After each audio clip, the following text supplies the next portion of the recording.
Alam niyo yung feeling na maluluwa ka na ng bigla. Tapos tuluyan ka ng mahihiya. Tuwing maiisip mo yung sitwasyon ng buhay mo. Lalo na pag ikaw na mag-isa. Tapos magsasabay-sabay pa yung pagod, lungkot, at hindi sa puhimit mo sa sarili mo.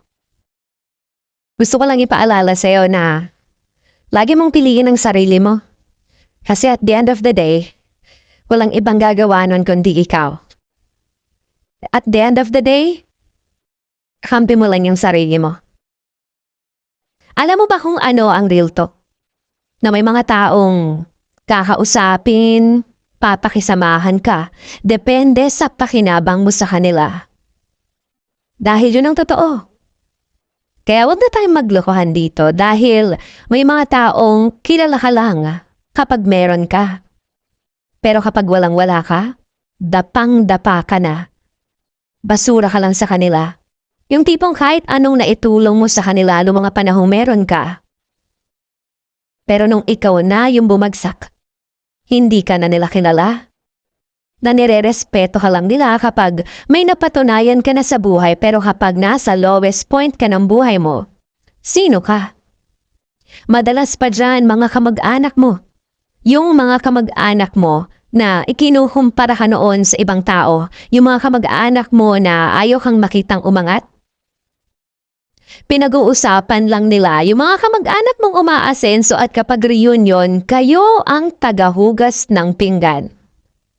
Tagabili ng soft drinks, habang sila nakaupo sa harap ng lamesa gamit yung mga itinagong pinggan at kubyertos sa bahay. Masakit, di ba?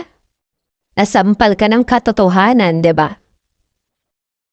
Alam mo, minsan kailangan mo ding tigasan yung puso mo.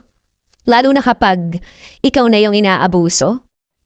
Tama lang na maging selfish ka. Magsawa ka naman, kaka-prioritize ng iba. Hindi ka pa rin ba napapagod intindihin ang lahat? Hindi mo pa rin kayang iwan yung mga taong laging pain ang dala sa'yo tapos magse-self-blame ka. Kahit alam mo na tinitake advantage ka lang naman. Kasi takot na takot ang maging masama sa mata nila. Kung pagod ka na, learn to rest. Intindihin mo naman ang sarili mo. Maging selfish ka sa pasensya at oras na meron ka. Maging selfish ka sa energy at emotions na ibibigay mo. Maging selfish ka kung paano ka at sa effort na kaya mong ibigay. Kasi ang ibang tao, marunong yang kumangga pero ayaw nilang mag-give back. Ikaw ang may kasalanan kung ito-tolerate mo yun. You don't need to carry all the burden. You are not responsible for that every time. Kahuli, walang masamang maging selfish if your only goal is to protect yourself. Remember, walang ibang tutulong sa'yo kundi ang sarili mo. Protect your mental and emotional health. Gawin mo ang mga bagay na nagdudulot sa'yo ng peace of mind at doon ka mag-i-start mag-grow.